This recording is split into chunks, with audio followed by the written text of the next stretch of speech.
So we're going to cover how players cards work, or they could work from a software point of view. And right off the bat, best thing that we could say is don't ever apply for a player's card. If you want an 80-cent hot dog, just go get one. It is not worth exposing your identity for 80 cent hot dog. It is not worth losing, when for an 80-cent hot dog. It's just crazy. So there's these casino agents, that's what I call them, casino reps, that are trying to confuse you, to lure you in, and they get paid by casinos, for making videos and different things. And everything you say is, oh no, the casino won't do that. It's against the law. That's their biggest thing. Like as if. I'm not saying they break the laws. They do. There's daily, they get fined $10,000 a day. But you have to understand, most of them, and probably all of them, they get paid by the gaming commission. I mean, the gaming commission is paid with them. Where do you think they get their salaries from? So you're not going to get any truth out of these people. They're casino reps. And then there are people that just don't have a clue about the software industry. To them, everything is like impossible to do. Making software is a lot easier than most people think.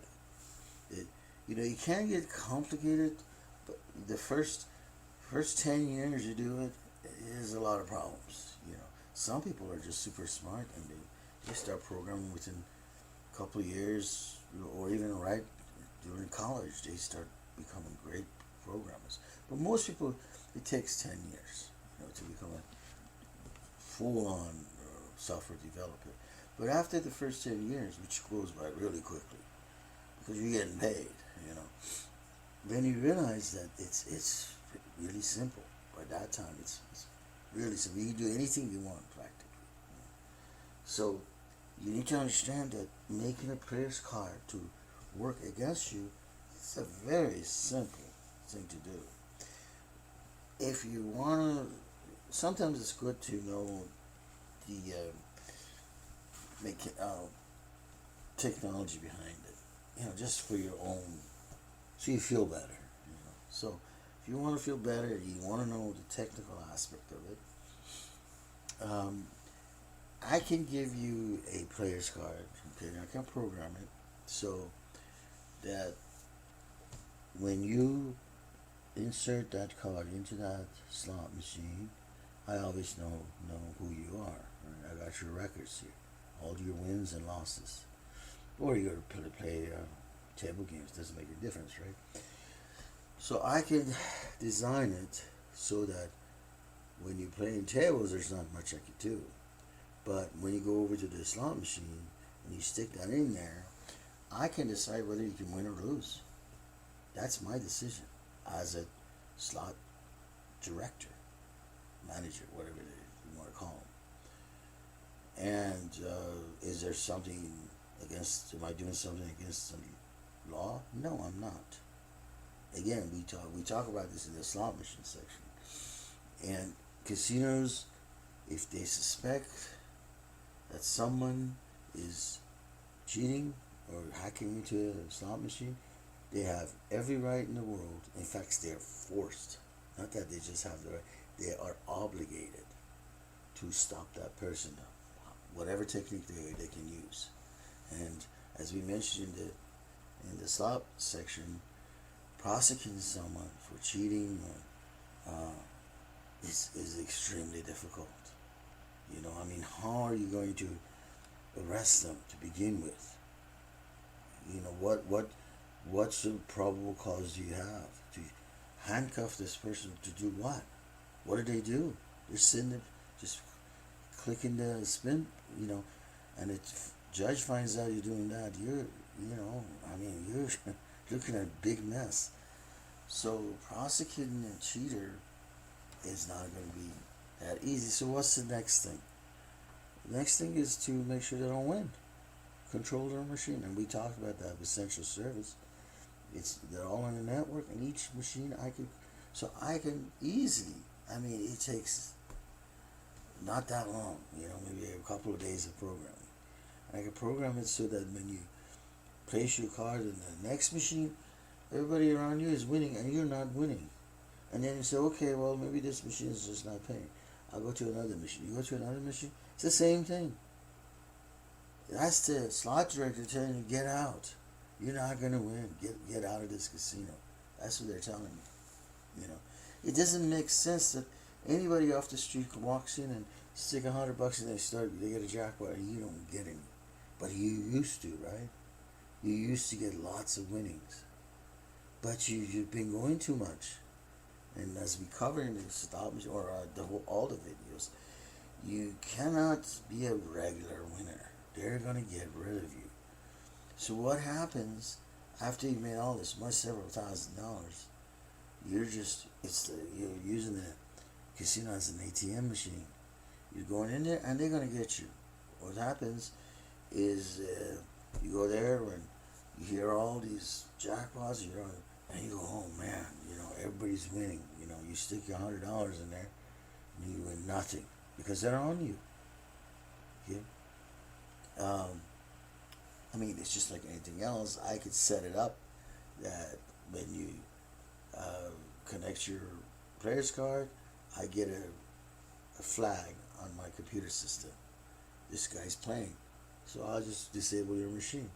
And when you take it out, you put another machine, I get a flag on machine number 164. I disabled that one. I tightened that one so you won't win on that. Everywhere you go. And then I can play games with you too, Like so you just wasted $200 on two different machines, right? So I'm getting all of my money back that you stole from the casino. That's how they look at it. They think you stole money because you won jackpots. Because you keep getting more than one. They only want one person. They only want one jackpot per person. Because if you want more, they're going to get it back. And how do they get it back? Well, you already lost $200. You went to two machines, and you lost $200. So you go to a third machine because everybody's still winning, man. So you put your $100 in there, and you know what I do? This time, I don't. You're playing, probably bidding $5 at a time, right?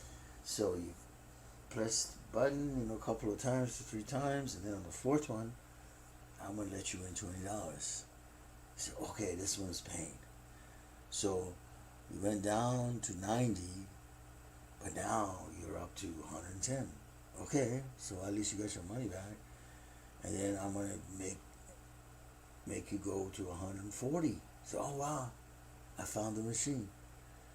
And then suddenly I drop you down to 80 again. So well, that's normal, when so then you keep playing and keep playing.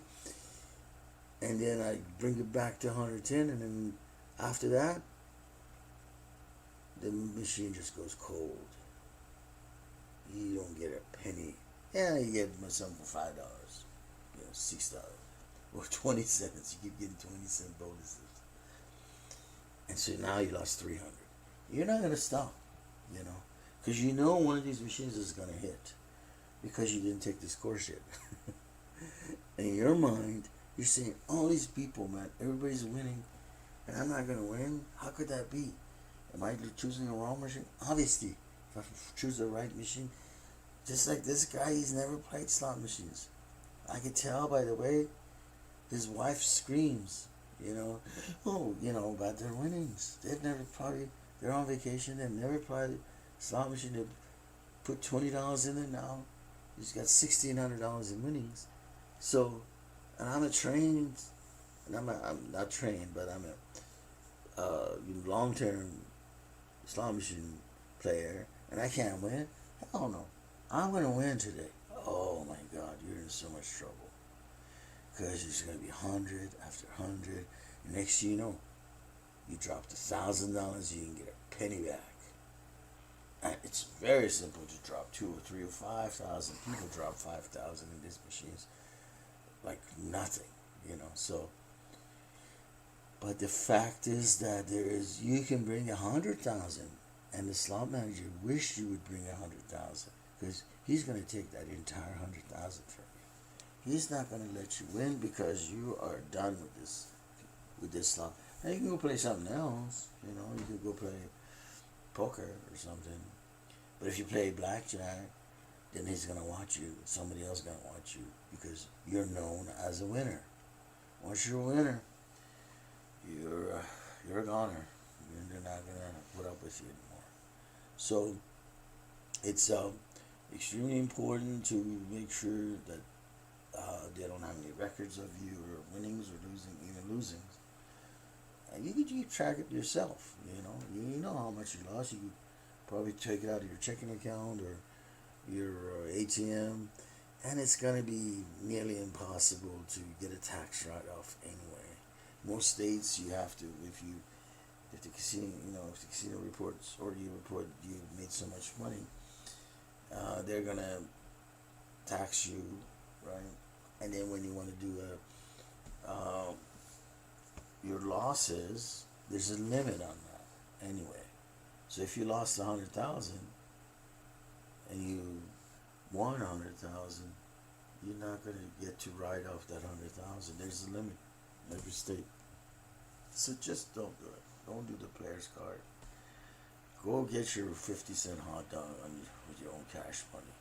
Don't fall for this thing. That's all we got, and we'll cover some more because some questions will come up, and we'll have some. But for now, this is all we have, and thanks for watching.